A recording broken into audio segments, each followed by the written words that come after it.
ورحمة الله وبركاته. قلنا لكم خبر مضحك ومبكي، يعني شيء نكت قوة على علي شايع.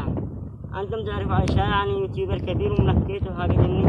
الحين هو أقسم إنه ما يكون أضرب عن الطعام إلا بعد ما يصل 35,000 لايك لأحد فيديوهاته. هل هذا شيء يعني قوة؟ ما لك يا علي شايع، كل واشرب وإن شاء الله تصل 35,000 لايك. أما عنك حالك في دحرة شيء حق الكفارة وما يهمك. ما لك علي شايع، إيش رأيكم أنتم؟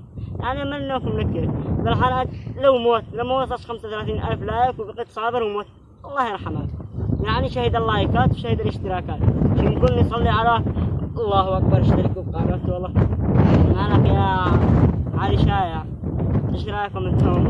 والله قوة، والسلام عليكم.